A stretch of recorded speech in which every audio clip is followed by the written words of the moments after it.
welcome to today's Pet Pawcast. I'm your host, Dr. Roberta Westbrook, and you're here with us at the Campus for All Animals, the Houston SPCA. Well, it is starting to be cooler. The weather is starting to be a little bit more winter-like, and because the temperatures are beginning to drop, I'd love to talk to you today about keeping your pets safe during winter and just being aware of some of the winter concerns that could come up for your pet. And before I get into the topic of the day, I'd like to introduce you to Chewy. Chewy is our pet of the week this week. He's about an 8-year-old mixed breed terrier. He's neutered, and he came to us because he needed to find a new family. His family could no longer take care of him, and so he's here with us. Chewy has dealt with a flea infestation that's caused a little bit of hair loss on his back and his tail, but it's completely treatable, and we expect the hair to grow back fully and for him to live a long, healthy life. So please come on down and meet Chewy and many of our other adoptable dogs in our adoption center. And before we move into the topic, I'd like to introduce you to Jacqueline, who's going to talk to you more about some of our adoptable pets. Hi everyone, thank you for stopping by and joining our Facebook Live. So today we're going to be giving 2 dogs that are available for adoption. Our first candidate is going to be Nigel. He's a 1-year-old Siberian Husky mix. Hi Bubba! You can tell he's still very young, but he has so much personality. You can tell just with any Siberian Husky, they're very highly energetic. They love to kind of get their energy burnt out, play around. So anybody that is interested in Nigel, we would strongly encourage it be a large family, an active family. You can see he kind of just wants to keep himself occupied. Hi Bubba, can we show them a good sit? Oh, attaboy. So this is Nigel. You are interested, please come stop by. We are open from 11 to 6, and we are going to be closed during our Christmas Eve and Christmas Day, but just other than that, we're kind of open to the public. So if you're interested on stopping by, go ahead and come by, visit Nigel, and we can get you acquainted with him. All right. Alrighty, so this upcoming Tuesday that we have is going to be Giving Tuesday. So what does that mean? That means that we will actually be giving triple the amount of any gift that is given to us. So that can help any person or any animal get a second chance. So any family looking to be a part of that and give a new animal a loving home and a second chance to a family, please do that, and we would be greatly appreciative. So next we actually have Sadie. She is a 2-year-old shepherd mix. You could tell her beautiful pattern, her personality. Hi Mama, atta girl. So she actually came in as a stray, so we don't have a lot of history about her, but you could tell she's so loving, she's so ready for a new family, and we would love for her to have a loving family for the holidays. So if you are interested in Sadie, please stop by. She is very, oh, you can see, there she goes. The trees, can we do a sit, Sadie? Sadie. Oh, the toys are what get you, don't they? So, atta girl. So same thing for Sadie. She is very active, so we would strongly encourage a family that loves to go running, hiking, just, oh, she's giving all the loves to Dre.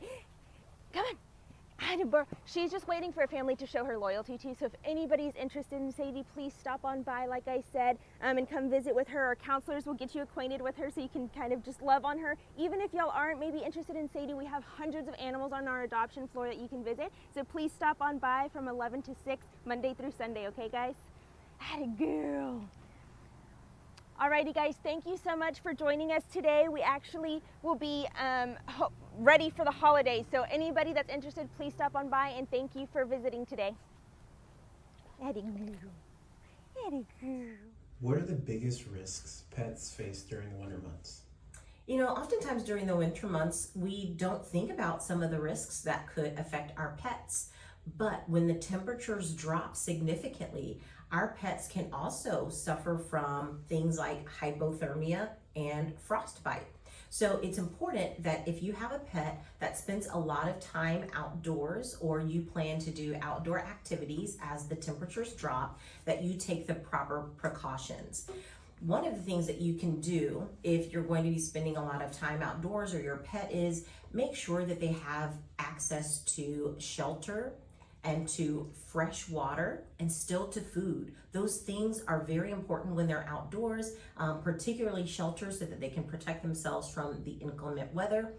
And if you have a short-haired breed dog or a cat, one that doesn't have a very thick coat, it's going to be even more important that you protect them from those cool temperatures. One of the ways that you can do that, as you can see with Chewy here, is having them to wear like a nice sweater or a jacket, something to protect them while they're outside.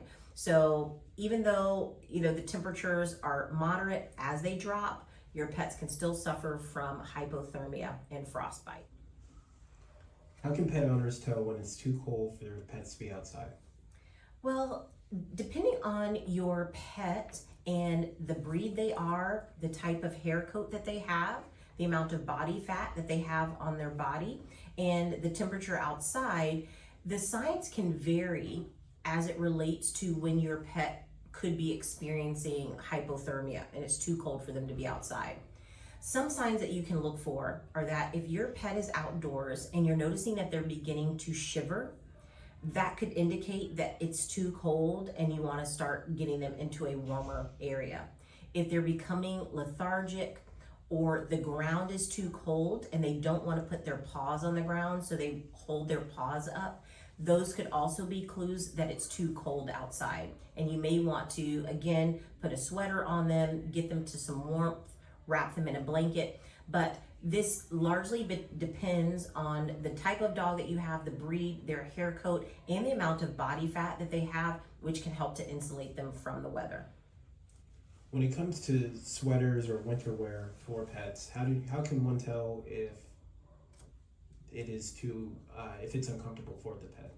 So if you're going to put a sweater or an outfit on your pet during the winter to help keep them warm, sizing is going to be the most appropriate thing to do, an important thing to do. So when you're purchasing the outfit, please make sure that you pay attention to the sizing. If you're purchasing it online, they may have instructions for where to measure your pet to make sure that it fits comfortably. You want to make sure that your pet can freely move and that they're not uncomfortable. And so you want to make sure that they can move, that they can stretch out, they can lie down, and it doesn't appear that their movement is going to be restricted, that the material is not going to be itchy or irritating to their skin, and that this is going to be something that's going to be beneficial to them. So take a couple of different options, but make sure that you're doing appropriate size measurements. Does cold weather impact arthritis or joint disease in senior pets? We do notice in senior pets that as the weather gets colder, that they can experience a flare-up of some of their arthritic symptoms. So this could be noticed by your pet taking a little bit longer to get up in the morning. It may seem like they're stiff in their gait when they're waking up in the morning and rising, but as the day goes on and they warm up and maybe the temperature warms up, you could see those symptoms improve throughout the day. So yes, it's important that if your pet has arthritis, that you contact your family veterinarian and make sure that if they need medical management, that they have the medication that they need to get them through the winter comfortably. Do pets need more calories or water in the winter? Oftentimes pets may need more calories in the winter because they may be wanting to put on a little bit of weight and burn more energy to keep them warm. So you want to make sure that you're paying attention to their appetite. You want to make sure that you're paying attention to their weight. And you can always talk to your family veterinarian about any changes that you might need to make in their diet during the winter. Some of that might be their activity level. So if their activity level is going to change significantly, then their diet and nutrition may need to change with it. But if their routine is going to be pretty much the same, then you may not have to make drastic changes in their food. Do grooming routines need to change during the winter? Grooming routines may need to change during the winter. So if you are someone who has a dog that typically gets their hair cut very short in the summer because it's an appropriate breed to have their hair cut short, you may consider leaving their hair a little bit longer in the winter to give them a little bit more insulation, particularly if you're in an area where it snows and the temperatures get really low. There are some breeds that you want to refrain from altering their coat during the winter because their coat is there to help keep them warm. So you want to make sure that animals with thick coats that you don't cut their hair down, like Huskies or Great Pyrenees. You want to make sure that their coats stay nice and healthy and full during the winter because it's doing what it's supposed to do, which is to provide some insulation. How can owners provide enough exercise when it's too cold to go outside? Well, if you're looking for alternative exercise opportunities when it's too cold outside, you can always do activities with your pet indoors that can stimulate their mind. So if they can't get a lot of physical activity outdoors, you can always use food puzzles and other games indoors to help stimulate their mind. You can also protect them when they go outside. If you want to go outside, protect them by, again, putting a sweater on them potentially, or maybe even putting boots on their paws that can protect their paws from the frostbite and the cold of the snow. This might make outdoor activity more comfortable for them, and you may be able to stay outside longer. But don't forget, there are some indoor dog parks, and there's lots of activities that you can do maybe in your garage or in your home that can still be very exciting for your pet. How can cats that usually stay outdoors stay minimally stimulated indoors during the winter? Cats that typically spend most of their time outdoors may be seeking more comfortable accommodations during the winter. So they may look for places that they can go indoors. You may welcome them yourself into your home or into your garage, or you may be interested in putting an outdoor house out there for the cats, for them to sleep in at night when the weather is cooler. If you're bringing an outdoor cat inside your home during the winter to keep them more comfortable, there's lots of things that you can do to keep them mentally engaged. Laser pointers, cat toys, and even just your presence and comfort can actually be comforting to them. Now remember, lots of cats who live outdoors and spend time outdoors may not be used to being indoors or having close contact with human beings. So you want to make sure that whatever decision you make, that it's comfortable for the cat. If they're used to being outdoors and maybe you're feeding them and you're providing food and water for them on a regular basis, but they're not used to being in close contact with you, you want to gradually get them used to that. Maybe invite them into your garage or into a certain area of your home just to make sure that they are still comfortable while still getting some reprieve from the cool weather. How can people keep pets safe around space heaters or fireplaces during winter? We want to keep ourselves warm and our pets warm, but it's important that we keep electronics like space heaters and fires away from our pets. So this might mean if you have a fireplace in your home, that you're protecting that fireplace by putting up a guard in front of it, a gate in front of it, so that your pets are unable to get to that. It also may mean putting a space heater with a gate around it or some sort of protection so that your pets don't lie too close to it. So it really is keeping supervision over your pets and putting these items in a location where your pets don't frequent so that they don't become injured. What should pet owners do if their power goes out during freezing temperatures? If your power goes out during freezing temperatures, it can get pretty cool in your home pretty quickly. So make sure that you always have plenty of blankets available, and you may consider taking your pets into an internal room that doesn't have access to the external temperature. So this might be a room that doesn't have a lot of windows and no doors that face outside. This way there's not a draft coming in, and you can kind of keep yourselves and your pets in those more internal rooms. This might also be a time for you to get your pet's sweater out that you can put on them, maybe even socks or booties. And you can also use gloves and other types of warming blankets that don't require electricity to function. What should be included in a winter emergency kit for pets? To make a winter emergency kit for your pets, make sure that you have at least a 3 to 7 day supply of food. You also want to make sure that you have bottled water that's not frozen. You want to have your pet's medical records with you, including their microchip number and information. Be sure that it's updated at all times. You want to make sure that you have a leash, a carrier, food and water bowls, any medication that your pet needs, and then comfort items like toys and a bed. You want to make sure that you have these emergency kits ready during the winter time, because you never know when the power may go out, or you may have to evacuate your home, or you may have to remain in your home for long periods of time because the roads are not clear. So the most important thing is to make sure that you think of what are the daily needs for my pet, and make sure that you have an adequate supply of those things. How can owners safely transport their pets during winter weather? Transporting your pets during the winter time, depending on how far you need to go, can vary. If you're traveling on foot, you're going on a walk, again, make sure that you're providing your pet with some cover for their paws. So that could be boots, that could mean that you're providing them with a sweater and some kind of a warmth. And if you're traveling in the car, you want to make sure that they're traveling safe, that they have on a harness that can connect to a seat belt so that they're traveling safely during those winter times. And if you're traveling by plane, always contact the airline to make sure that they don't have requirements for your pet to travel. Sometimes it's cold on the plane and even underneath the plane. So you want to contact the airline and be sure that it's safe for your pet to travel in a plane, and they will give you instructions about how to do that in a smooth process. Could you talk about Neiman Marcus Homes for the Holiday event? We are so excited that we are on our 37th annual Neiman Marcus Homes for the Holidays adoption event.